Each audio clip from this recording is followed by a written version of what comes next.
I'd like to welcome Gil Troy to this episode of Thinking Aloud, a distinguished scholar in North American history at McGill University, currently living in Jerusalem. Professor Gil Troy is an award-winning American presidential historian and a leading Zionist activist. Designated an Algemeiner J100, one of the top 100 people positively influencing Jewish life, Troy wrote The Age of Clinton, America in the 1990s, and 8 other books on the American presidency. One leading historian called Age of Clinton the best book on the man and his times. At the recent Zionist Congress in Basel, Troy debuted his latest work, an exciting new edition of Theodor Herzl's Zionist writings, published as the inaugural 3 volumes of the Library of the Jewish People. This summer, he also completed updating for paperback the book he co-authored with the former Soviet prisoner of Zion and human rights activist Natan Sharansky, Never Alone, Prison, Politics, and My People, published 2 years ago by Public Affairs of Hatchet.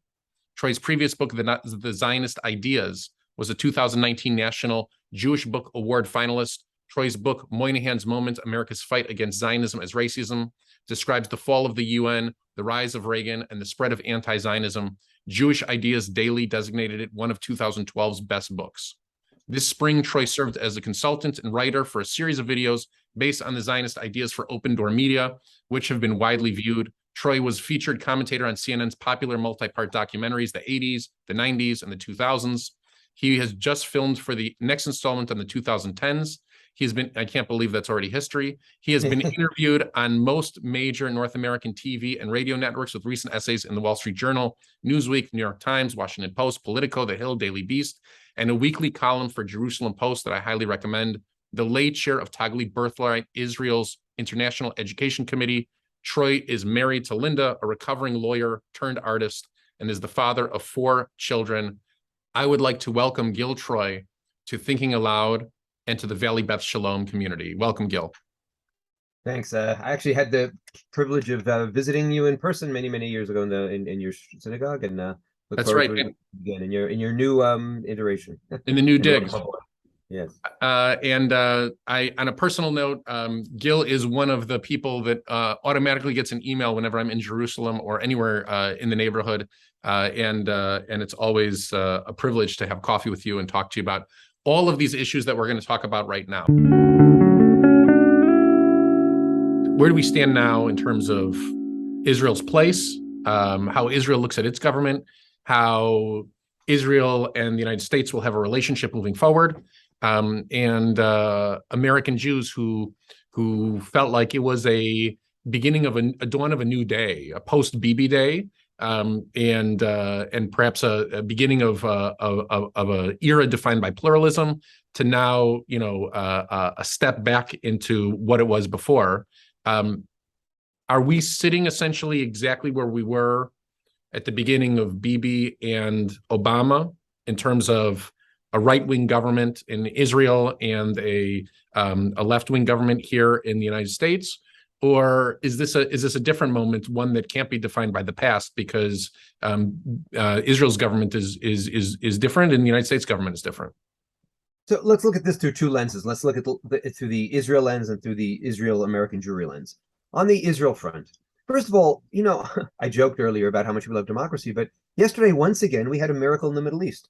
I told my students, I'm teaching a course half Israelis and half Americans who are 18, 19 years old. And I said to the Israelis, I said, those of you who are voting for the first time, when you drop your ballot in the box, whatever you say, I also want you to say, I want you to hope. I said, I hope that you're really excited about whom you're voting. But I also hope you remember to drop in and say, Liotam Choshi B'Artzeinu, be a free people in our land. We had another miracle in the Middle East yesterday. We had yet another free, safe, peaceful, democratic election. And it doesn't happen in Lebanon, and it doesn't happen in the UAE, and it doesn't happen in Saudi Arabia. It only happens in Israel again and again and again.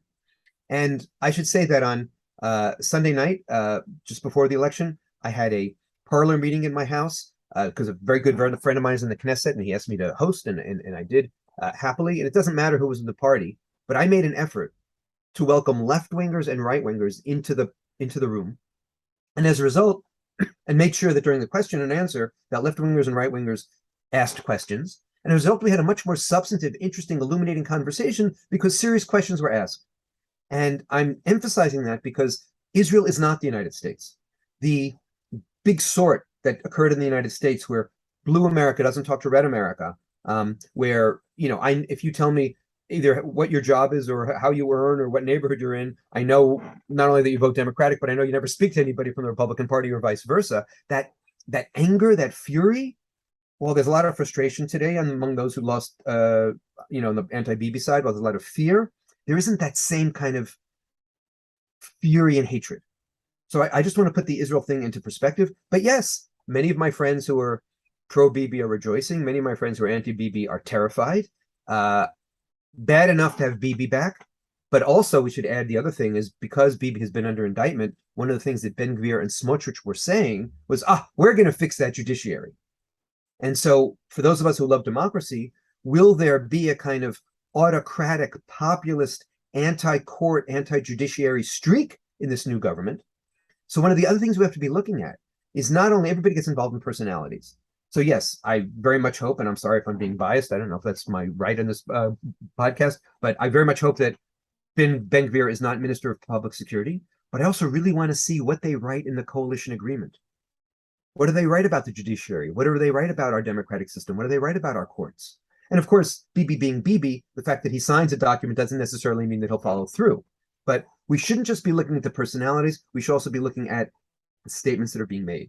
So I would say going forward in Israel, there's a lot of nervousness, a lot of concern, a lot of enthusiasm on the part of my right-wing friends. I think they're going to see very quickly that many of these issues about the spate of terrorism have nothing to do with Bennett or Lapid or Ben-Gvir or Bibi, but have to do with dynamics within the Palestinian society as Mahmoud Abbas, the unelected president of the Palestinian Authority, gets older and older and pushes late into his 80s, and people start saying this might be a fight over succession. So I think there are many surprises in Israel ahead.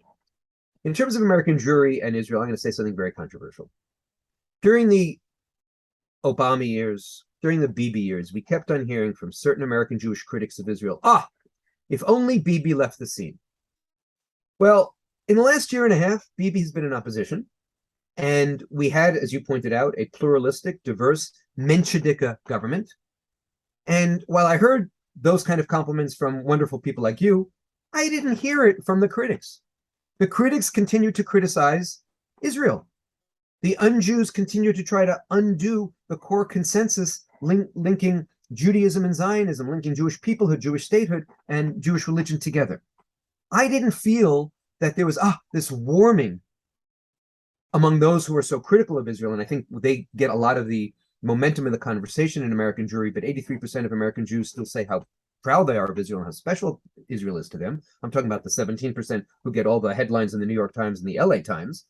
I didn't hear anything. And now they're going to say, you see, look, Bibi and Ben-Gvir, that's why we're angry at them. I'm going to say, you know what? I'm not going to have a panic attack because the issues that have distanced some American Jews from Israel don't really have to do with Bibi and Ben-Gvir. They have to do with deeper trends that are occurring in American Jewry, deeper trends that are occurring within Israeli Jewry. And just as, Trump's America became Biden's America overnight, and we know that's silly because some of the issues that in Trump's America included a critique of Biden that Biden people had against Trump, and some of the issues in Biden's America include voices that are MAGA and that are pro-Trump. So too, let's not say that for a year and a half we didn't have a Bibi Israel, and now all of a sudden it's back to being Bibi's Israel. Let's speak with more nuance. This week there were elections in Israel, and I was one of many, many people who reached out to you to ask if you could please give me some time to talk about the implications of those elections. But before we even begin talking about the elections, let's talk for a moment about how we got here. What number election is this in the recent past for the state of Israel? Well, Israelis love democracy so much that in the last 3 years we've had 5 elections, and it's been quite the journey. And what's interesting is in each of the 5 elections, each one had their own dynamics, but the fundamental question was yes, Bibi or no Bibi. Yes, should Bibi Netanyahu continue his incredibly long historic streak? He's now been prime minister even longer than David Ben-Gurion, even with the last year and a half where he was in opposition. Or is it time for Bibi to go? And sometimes the emphasis has been on him being tired. Sometimes the emphasis has been on the indictment that he's still fighting against. And sometimes it's just been on ideological clashes, which preceded those 5 rounds and go back to the very start of Bibi Netanyahu's very long time in Israeli politics. And for a sense of transparency, you have been, you're considered to be a centrist, but you've been an outspoken anti-Bibi voice.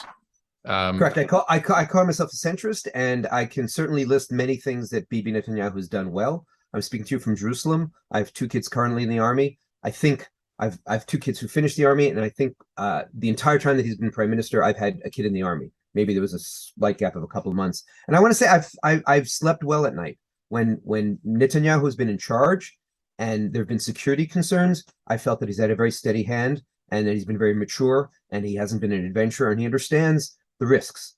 I think that he did an amazing job in terms of helping Israel pull out of some of its socialist ways and go to a more capitalist mode. So I think part of the reason why some of the Bibi people find me so annoying is because I acknowledge some of the good that he's done. But at a certain point, I felt that he had overstayed his welcome. At a certain point, I felt that he had gotten stale. At a certain point, I felt that he was too busy blaming others for problems as if he hadn't been in charge for many, many years. And then, to me, the straw that broke the camel's back was when he was indicted on really a series of very petty charges. And it was almost like, wait, we're a great state. We're a great people. Why be so petty? And I called over 3.5 years ago for a deal where he would resign and President Ruby Livin would give him a pardon. And so since then, I've been quite articulate in terms of my critique of Bibi, while always acknowledging the good that he's done. You know, people love to turn politics into good and evil. Right. That's theology. That's your job. You're the rabbi. I think it's dangerous in a democracy when everybody with whom I disagree is evil and everybody with whom I agree is perfect. And sometimes there are people who are truly, truly outside the realm. But I think it's important in terms of a sophisticated approach to democracy to be able to say, yes, I'm voting against him or her, but I still see some of the good things that he or she did. So 2 elections ago, Bibi and Benny Gantz were involved in a deal to hold a centrist government that they would then exchange the prime ministership halfway through the term. It got halfway through the term and Bibi said, actually, let's hold new elections. I don't feel like kidding. Just kidding. Exactly. Then this previous iteration of the government, it was actually Naftali Bennett and Yair Lapid that crafted a similar deal where they said that Naftali Bennett would be the prime minister, and then he would hand it over to Yair Lapid halfway through. And as Yair Lapid received the premiership, then there was a vote of no confidence and the coalition kind of fell apart, which is why we're here today back at the same question, yes, Bibi, no Bibi. And it seems like this morning, and I'm bringing up right now images and articles from the Jerusalem Post this morning. The latest is that the vote was separated in terms of coalition A versus coalition B, because Israel is not, you don't check a box Republican or Democrat, you vote for a party and then those parties come together in a parliamentary system to create a coalition. Correct. And then I'm just explaining, I'm not explaining to you, of course, I'm explaining to, I know. and then out of the 120 seats in the Knesset, you need 61 to have a majority and you need more than 61 to have a stable government. And so a vote for Likud, which is Bibi Netanyahu's party, was a vote essentially for him to form the government, and a vote for Yesh Atid, which is Yair Lapid's party, was a vote for him. So Likud, as of this morning, is projected to have 32 seats. Please correct me if any of these numbers are wrong. Right. Yesh Atid is projected to have 24 seats. Likud will be it looks like they'll be forming the government, or they'll have the first shot to form the government, and it looks like they will have more than 61 votes if it reaches far to the right, which is most likely what it's going to do. And part of the frustration is, as of the headlines say, that basically the margin between a right coalition and a left coalition came down to less than 0.5%. Some say 0.2%, some whatever it is, in terms of votes, because the way that the elections work, you need to reach a certain threshold. So even if you count all of the votes of parties that didn't even meet the threshold, Meretz, for instance, didn't reach the threshold this time, they still took almost 3.5% of the votes. Had those people understood what they were doing, they might have voted for Yesh Atid, and a different coalition outcome might have come about. We're talking about a razor's edge here that's going to produce a very conservative government. Is that correct? Yeah, the math that I glommed onto is it is indeed like 0.01%, 4,000 votes in an electorate, which ultimately is part of a community of 9 million citizens, 9 million people, is the difference between, it has created a gap of 10 votes in the Knesset, because people are saying it's going to be either 64 or 65 to 54, 55. And that's huge. So we see how meaningful everybody's vote is. We also, so everyone who says Israel has become this, Israel has been this for a long time. It's been deeply divided, and I think people should be wary of overreacting, because really a couple of different votes here and there, or 5,000 liberal American olim might have made a difference in this election, because indeed it's a difference of 4,000 votes plus, as it turns out, Meretz, which is the far left party, which got 3.19%, I think, instead of 3.25% to pass the threshold, was 4,000 votes short. So had they, but as a result, all the votes that went for Meretz were just thrown out. And some people say, oh, that's an important ballast in the system because you don't want to have too many minor parties. Others say, wait a minute, you had all these people whose votes were good and now they're spoiled and they're going nowhere. So it's a complicated system. Right. That's the bottom line. Six people needed to be asked to leave the beach in Tel Aviv and come vote, and that would have pushed Meretz over the threshold. So let's turn now from the far left fringe and how that failed, and we'll turn to the far right fringe and talk about why they succeeded. Because they, to their credit, succeeded on their own right. It wasn't only because Bibi said, if you elect them, I'll be the prime minister, which I heard him say twice, or tweet out or whatever it might say. That this was going to be part of his block. It's also that in some way the issues that they represented in some way felt like a reaction to a coalition government that included a substantial Arab voice for the first time. And you see this kind of teetering back and forth about what Israel feels comfortable with. Is that a fair analysis, or would you explain it differently? Sure. So first, let's continue your math lesson. So if Likud had 32 votes, and that means they're short of the 61 they needed to have the majority in the Knesset, they're going to be boosted by what looks like 19 votes, 11 for Shas and 8 for UTJ, United Torah Judaism. Shas is the Sephardic ultra-Orthodox party, and UTJ is the ultra-Orthodox Ashkenazi party. So they start with 32, then they get another 19.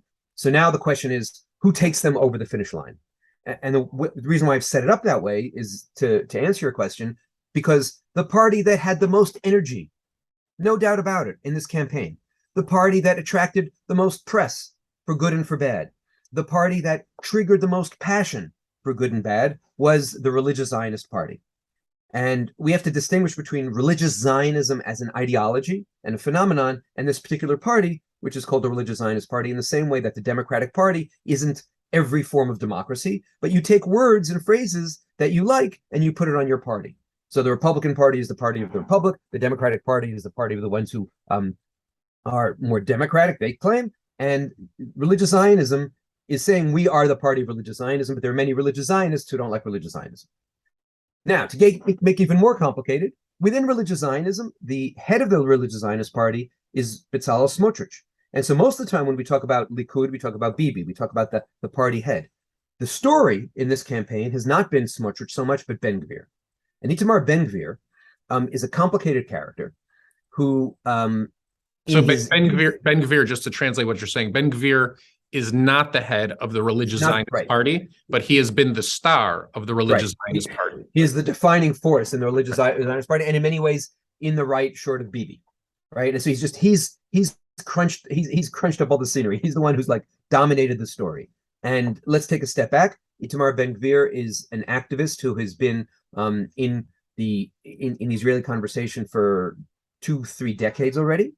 He was so extreme in his youth, when he was 18, 19, 20, that the army chose not to draft him. And so he did not serve in the army, which in Israel is a huge deal. when you talk about having a certain kind of credibility on national security issues. That's number one. Number two is that he has flirted over the years with Kahanaism.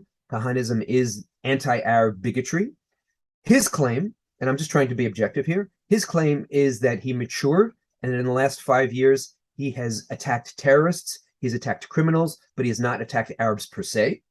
His claim, when people say, oh, but how do you explain the fact that you had a picture of Baruch Goldstein, that awful, evil mass murderer who went into a mosque and killed a mosque in Hebron, and the not a mosque, but the holy site where Abraham and Sarah and the forefathers and foremothers were buried, right? Marat HaMachpelah, the cave of the patriarchs and matriarchs. He went in when Muslims were there and killed 29 Muslims. And this guy, Itamar Ben-Gvir, had a picture of Baruch Goldstein in his house hanging out of respect. And he says, well, but I took it down. What he tends to skip is that he only took it down not 5 years ago, not 10 years ago, but 2 years ago, when Naftali Bennett, who was allied with him to a certain extent, said, I will not work with you if you have that picture in your house.